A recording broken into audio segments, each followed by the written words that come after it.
Hello students, welcome to MDC Learning. Today we will start with the part 5 of a chapter number 2, that is Human Resource Development for Standard TY and the subject is Commerce 6. So let's begin. In the last lecture I have taught you about what do you mean by performance appraisal. Even I have taught you what are the importance of performance appraisal.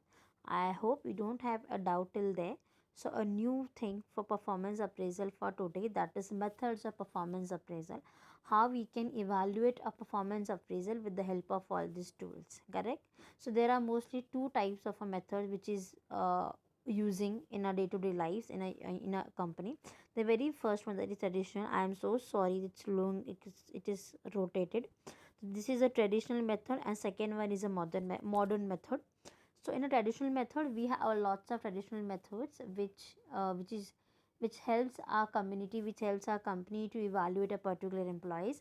Traditional methods एक type का ऐसा method होता है जो पुराने time से normal अभी भी मोस्ट ऑफ कंपनी में इसको हम लोग यूज़ करते हैं. ठीक है. एंड मेथड मॉडर्न मेथड्स में क्या होता है, ये भी हम यूज़ करते हैं but we are not using this that much जितना एफिशिएंट है. करेक्ट. तो फॉरेन कंट्रीज़ में मॉडर्न मेथड को ज़्यादा यूज़ किया जाता है. ट्रेडिशनल मेथड को हमारे इंडिया में सबसे ज़्यादा यूज़ किया जाता है बिकॉज वी वांट कि हमारे एम्प्लॉयज़ को उसी तरीके से हम लोग जज करें जिस तरीके से वो पर्सन है. ओके. All right. तो पहले हम लोग ट्रेडिशनल मेथड्स का वेरी फर्स्ट पॉइंट जिससे हम इवेल्युएट करते हैं दैट इज़ चेकलिस्ट. चेकलिस्ट क्या होता है, जैसे हम लोग टिक मार्क मारते हैं, that is the same thing.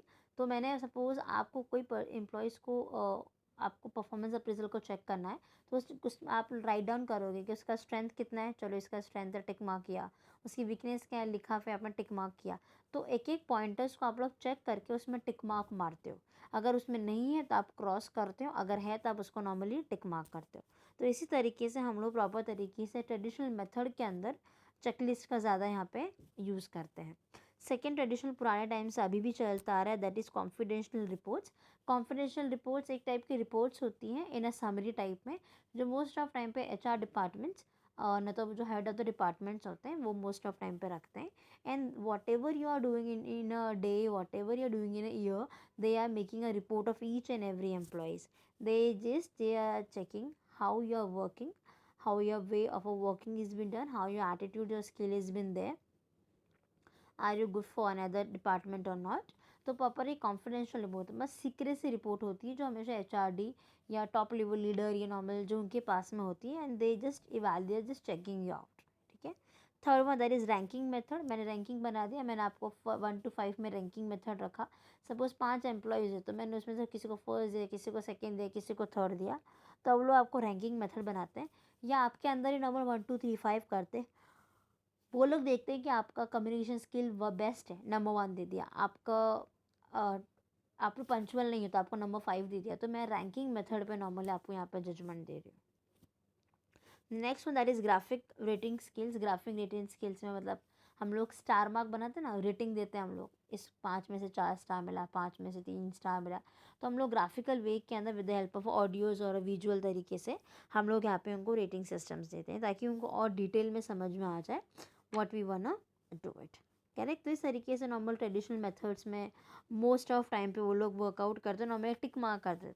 तो ग्राफिकल में क्या होता है, मोस्ट ऑफ टाइम पे वो टिक मार्क भी कर देते हैं. आपकी क्वालिटी, काम कैसा है, आपका काम करने का तरीका, आप ज़्यादा किसी पर डिपेंडेंट तो नहीं है, आपकी कितना क्वालिटी ऑफ वर्क है कि नहीं, ये सारा वो लोग नॉर्मल चेक करके आपको टिक मार्क करते हैं या फिर आपको स्टार टाइप में नॉर्मली आपको यहाँ पे ग्राफिकल रिप्रेजेंटेटिव देते हैं. क्लियर, समझ में आ रहा. आई hope you don't have this much doubt. Second method that is modern methods जो आज के जनरेशन में नॉर्मली यूज़ सबसे ज़्यादा किया जाता है. The very first one that is role analysis. अब एक्चुअल में रोल एनालिसिस है क्या. रोल एनालिसिस में हम लोग क्या करते हैं, ये एक टाइप का प्रोसेस है जहाँ पे हम लोग मैनेजर को एक रोल देते हैं और उसको वर्क करने बोलते हैं और उसके अकॉर्डिंग वो लोग हम उसकी परफॉर्मेंस को चेक करते हैं. ठीक है. सपोज मैंने आपको मेरी पोजीशन बोला, you just for 1 day you be in my positions and work how I am working. So you should know कि how what I am working and what are the things which is required for a particular positions. Correct. मैंने आपको एक दिन के बोला you be in my position, आप मेरी position पे रहो और just teach every students कैसे मैं पढ़ा रही हूँ. तो मुझे मालूम पड़ेगा क्या वो जॉब के लिए परफेक्टली एप्लीकेबल है कि नहीं. आप लोग कोई पर्सन के रोल मॉडल्स बन रहे हैं कि नहीं बन रहे हैं, आपको लोग पसंद कर रहे हैं कि नहीं कर रहे हैं। अगर आपके पास में कोई प्रॉब्लम्स आ रही तो प्रॉब्लम को आप किस तरीके से फेस कर रहे हो। तो रोल एनालिसिस में हम लोग ऐसा आपको टेक्निक से वो लोग आपको नॉर्मल जजमेंट देते हैं, ठीक है। सेकेंड में दैट इज असेसमेंट सेंटर्स, एक असेसमेंट सेंटर्स बनाते हैं। परफॉर्मेंस अप्रेजल के लिए वो लोग क्या करते हैं, जब भी आपको लोग सिलेक्शन या ट्रेनिंग देते हैं तो वो मोस्ट ऑफ टाइम पे ऐसे टेक्निक्स को यूज़ करते हैं, स्पेशली टाइम मैनेजर्स को ध्यान में रख के, टाइम को ध्यान में रखें जिस तरीके से आपका लेवल बढ़ता आ रहा है। तो एक सेंटर्स बना गया है, एक सेंटर जैसा बन जाता है, वहाँ पे आपकी हमेशा जो भी रिपोर्ट्स जाती हैं, और उस टाइम पे मोस्ट ऑफ टाइम पे आपके एक ही चीज़ों को चेक करते हैं, जैसे आपका मैनेजमेंट आप कैसे कर रहे हो, फिर आप कुछ गेम्स खेल रहे हो, सपोज मैनेजमेंट गेम्स खेल रहे हो तो आपका वे ऑफ थिंकिंग कैसा है, आप प्रैक्टिकली सोचते हो कि नहीं सोचते, are you thinking innovative way or not, आपका प्रेजेंटेशन कैसा है, आपका कम्युनिकेशन कैसा है। अब मोस्ट ऑफ बहुत सारे एक्सरसाइजेज को नॉर्मली हम लोग यूज़ करते हैं, उसके अकॉर्डिंग हम लोग एक असेसमेंट में आपको असेसमेंट देते हैं, आपको रेटिंग देते हैं। In year also we are giving the raters, तो जो रेटर्स होते हैं वो मोस्ट ऑफ टाइम पे रेटिंग करके वो काम को कंप्लीट करते हैं। The next one that is MBO। MBO का full form even everyone knows, आप लोगों ने SY BCom में पढ़ा, that is management by objectives. हम लोग की यहाँ पे मेक श्योर करते हैं, ये टेक्निक में क्या करते हैं, आपको ऐसा काम करने को देते हैं, आपको बोलेंगे लोअर लेवल को आपको संभालना है, आपको कोई भी काम करके वो लोअर लेवल को आप संभालो। आप जितना लोअर लेवल को संभालते हैं उतना आपका काम क्या होता है, परफेक्ट होता है। और आपको मालूम पड़ता है कि जॉइंटली सुपीरियर एंड सुपीरियर जैसे सबॉर्डिनेट्स एंड सुपीरियर्स किस तरीके से काम करते हैं। आप लोग प्लानिंग करो, एक साथ में जॉइंटली आप प्लानिंग करो, मेक श्योर करो वो जो प्लानिंग करो इम्प्लीमेंट होना चाहिए, और उसमें लोग फीडबैक भी देने चाहिए। तो आप लोग यहाँ पे MBO भी करते हैं। इन शॉर्ट आपको कंपनी के ऑब्जेक्टिव्स का ध्यान में रख के ऐसा एक रोल प्ले करो जिसमें आपके एम्प्लॉय जो जूनियर्स हैं आपके, वो भी यहाँ पे आपके साथ में यहाँ पे काम करें। Okay, the last one that is 360 degree appraisal, मतलब हर जगह से आपको नॉर्मल ध्यान में रख रहे हैं वो। they are checking you each and every point, how you're talking, how you're behaving, your skills, your knowledge, your talent, the way you're speaking, how your attitude is toward to employees, to the stakeholder, customer, वो सब कुछ ध्यान में रखता है। Punctual हो के नहीं हो, काम पे ध्यान है कि नहीं है, आपके पास में नॉलेज कितना है, everything I am telling you 1.1 point wise, but वो हर एक डिग्री में आपको नॉर्मली चेक करते हैं। आप हर जगह से एंगल परफेक्ट होना चाहिए आपका। जैसे हम लोग example I give you, suppose models है, तो मॉडल्स का खाली फेस अट्रैक्टिव नहीं, हर कुछ अट्रैक्टिव होना चाहिए। तो क्या कहते हैं, राइट एंगल से क्लिक करते हैं फ़ोटोज़, और लेफ्ट एंगल से करते हैं, देन अप से करते हैं, देन डाउन से करते हैं, और बहुत सारे उनके सामने उनके आगे पीछे प्रॉप्स रखते हैं, तो हर एक एंगल से नॉर्मल उनकी फ़ोटोग्राफ ली जाती है।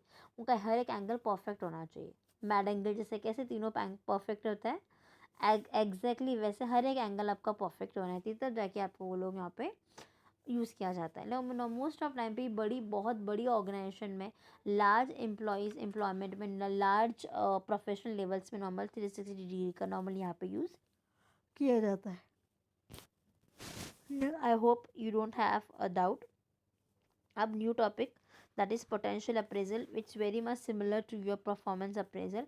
परफॉर्मेंस अप्रेजल में क्या होता है, हम लोग करंटली का काम देखते हैं, लेकिन पोटेंशियल अप्रेजल में क्या होता है, इसका मीनिंग बता रही हूँ। पोटेंशियल अप्रेजल में होता है मैं फ्यूचर पर्सपेक्टिव के बारे में भी सोच रही हूँ, I am thinking for that thing also, मैं उसके बारे में भी ध्यान में रख के आगे का प्लानिंग कर रही हूँ। वो जो मैं फ्यूचर के बारे में सोच रही हूँ वो प्रॉपर ओरिएंटेड यहाँ पे होना चाहिए, और हमें इवैल्यूएटेड करना चाहिए कोई भी काम को कंप्लीट करने के लिए। और जितना हायर पोजीशन रहेगा, जितना यहाँ पे रिस्पॉन्सिबिलिटीज़ होगी, उस हायरार्की के आपको यहाँ पे नॉर्मली फॉलो करना चाहिए। करेक्ट। तो पोटेंशियल अप्रेजल का काम यही होता है कि जो भी स्किल्ड पर्सन है उसको नॉर्मली आप यूज़ करके फ्यूचर पर्पज़ में डालो, और ये प्रोसेस के टाइम पे जो भी अनस्किल लेबर्स होते हैं उसको स्किल सिखाया जाता है, उसको उसकी एबिलिटीज़ को यूज़ किया जाता है। हमें नहीं पता हो कि I do have this all such things, but अगर आप साथ में काम करते रहोगे तो आपको डेफिनेटली पता चल जाएगा कि मेरी कौन सी रूल्स एंड रिस्पॉन्सिबिलिटीज़ है, और मुझे किसके अंदर मेरे पास भी कितना स्किल्स है वो काम को करने के लिए। करेक्ट। तो इस तरीके से हम लोग पोटेंशियल अप्रेजल का यूज़ करते हैं। This are the importance, very much important. कौन से इंपॉर्टेंस है पोटेंशियल अप्रेजल में, first attractive attract attracting and retaining best talents. इसमें क्या होता है, मैं मेक श्योर करती हूँ कि जितने मेरे एम्प्लॉयज़ हों प्रॉपर, उनको हम लोग ऐसा मौका देते हैं कि वो अट्रैक्ट हमारे काम को लेके मोस्ट ऑफ टाइम पे बेस्ट टैलेंट्स को निकाले, और हम लोग प्रॉपर तरीके से उसको गाइडेंस दे सकें किस तरीके से काम करना चाहिए, किस तरीके से काम को ध्यान में रखे नर्चर। आपको सिर्फ प्लानिंग नहीं करा, आपको इम्प्लीमेंट करके उसका रिव्यू फीडबैक भी लेना है। तो ये सारा का जो भी काम होता है वो मोस्ट ऑफ टाइम पे attracting and retaining best talents में होता है। Second one that is success planning, बहुत इंपॉर्टेंट है सक्सेशन प्लानिंग हमारे परफॉर्मेंस इंपॉर्टेंस और परफॉर्मेंस अप्रेजल्स में। हर एक कोई भी ऑर्गेनाइजेशन होती है ना, वो हर एक every company wants to be success in their own areas, correct.